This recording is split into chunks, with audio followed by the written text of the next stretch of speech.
welcome to my channel. Well, I'd seen a repost by Knife Delights about a Kabar that he picked up, and it looks a lot like mine. Mine is an older Kabar, model 1235, made in USA. Now this knife this is my original. This is the first fixed blade knife I ever had that was given to me by my father. At first, I was allowed to use it only while we were hunting. You know, I didn't get to keep it in my possession. And then after I got older and they could trust me, I could keep it in my room and stuff, but I never really, took it out in the yard and used it and stuff. Only took it when we went hunting. And this particular model here was made in USA in the 60s, the mid 60s. Around the 1970s, they moved a lot of their manufacturing to Japan, and they started putting a different font on it and marketing as Japan.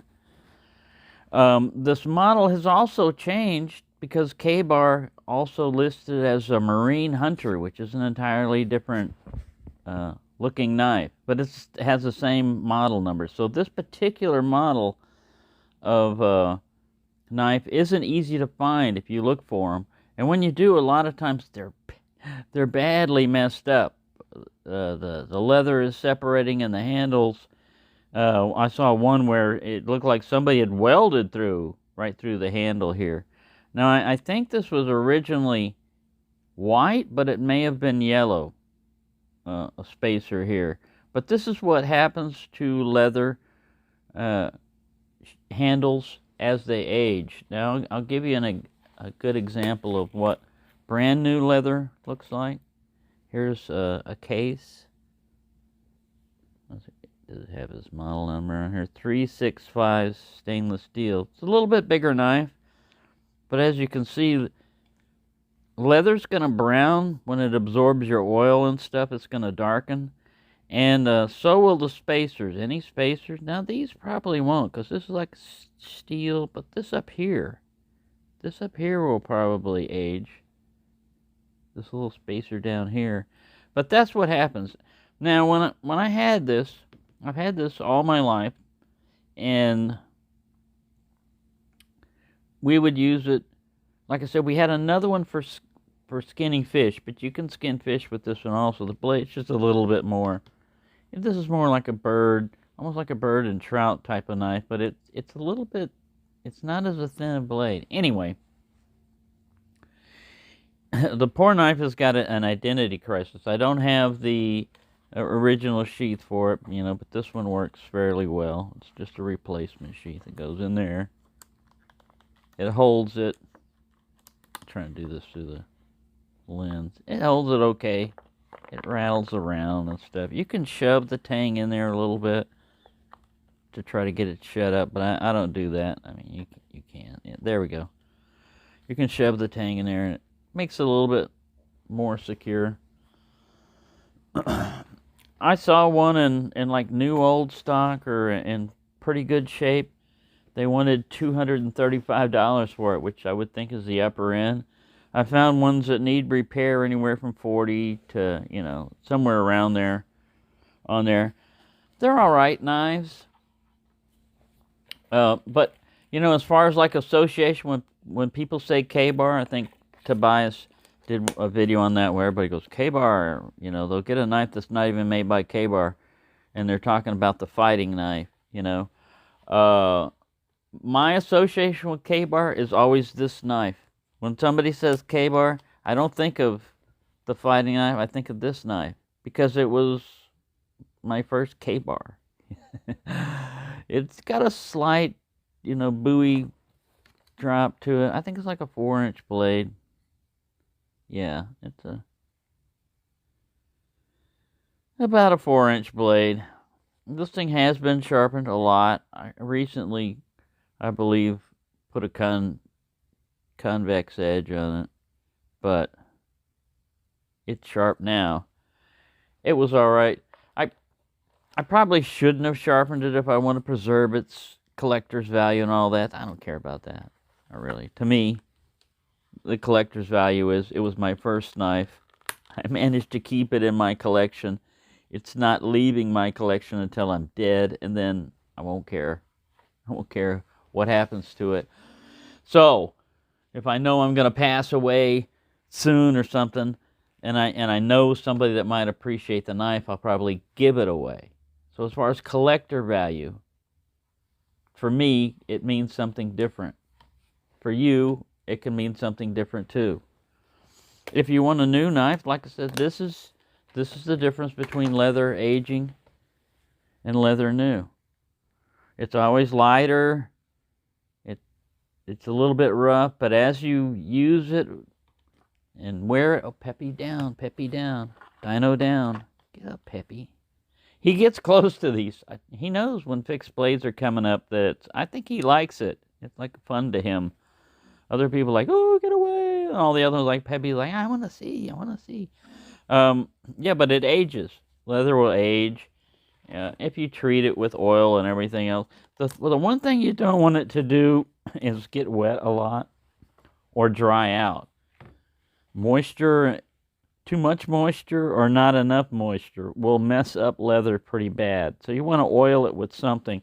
And that's whatever you prefer. I've got some mink oil. You can use, it depends on what you use, depending on how well it's going to work. But as long as it's some kind of oil. Now, I would not recommend using motor oil. Not just any oil. Use some common sense with it. But you could use mineral oil. I've used mineral oil on leather before to restore it, to keep it from drying and cracking out. It's not the best stuff in the world. It's cheap. Saddle soap, mink oil, name your oil. You can get crazy with it. But the main purpose is, if it gets wet, make sure you dry it off and then reapply some kind of coat to it, because it's not a completely maintenance-free type of handle. You can look at vintage knives and look at their condition, and you'll find out the ones that weren't taken care of, or the ones that have been subjected to some abuse, are going to have a lot of issues with their leather handles. Like this one here, it was dried out. This is the one I repaired. It was dried out, and I had to tighten up these handles again. Sometimes you can do that just by soaking it in, I think, like neat's foot oil. Boiled linseed oil is more like a finish to one. So it's going to be like a surface type thing. It's not going to penetrate as deep. It can. I'm not an expert on all this stuff. Feel free to chime in what your favorite oil is to use on leather and all that other stuff. But I'm just telling you what you can use. It's not going to hurt. It's better than nothing if you use nothing at all. The last leather stacked handle knife like I had, like this, I had kept in the back of my Jeep. I threw it away or something, or wound up in the trash, because I hardly ever throw knives away, especially if it's just the handle was messed up. But the sheath was all deteriorated because, unbeknownst to me, the back of my Jeep, the window seal, rubber seal is gone. And so every time it rains, it would just pour down on the handle. And because I didn't check the back of my Jeep very often, it's Texas, so in the summertime, rain would come down there and then fall on that, and then it'd heat up and the humidity, so you got perfect condition for rust. The handle was completely gone. There was some rust on the blade itself was not messed up too much, but the sheath itself was destroyed. I mean, it was mold and cracked and torn apart. I wish I would have saved it. I don't know what happened. I don't think I threw it away. I think it wound up in the trash by accident.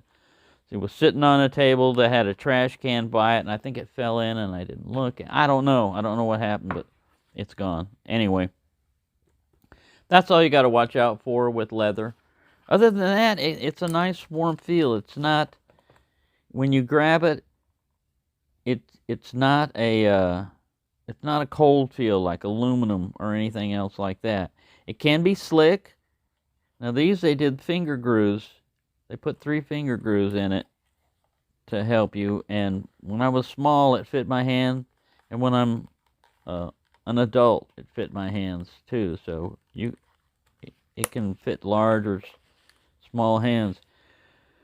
Here they use the ribs in it to help, and it does improve the grip of it, because leather can get, when it's polished, can get a slick. It can be pretty smooth and slick to it. And the advantage to this is when you get blood and guts, it's easier to clean this off than this one. Not by much. You can wait, but you'll get it in these grooves here.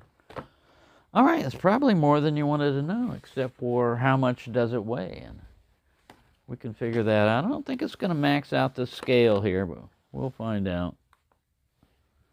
Let's get it into the proper modage. It looks like it's in ounces, and that's what we'll leave it in. Ounces. 2.86 ounces. So it's not a heavy knife. It's got a pretty decent spine on it.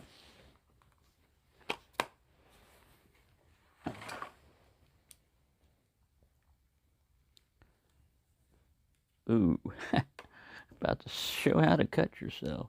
How to cut yourself in 3 easy lessons. 0.128. Man, get back up there. What the hell happened? Oh, I'm grabbing the wrong part. Let me get right there on the, just do the whole thing. 0.116. We'll go, that's close enough. We'll switch around to millimoids. About 3 millimeter. So, it's going to turn itself off. No, it doesn't automatically turn itself off. No, you can't hold the button down.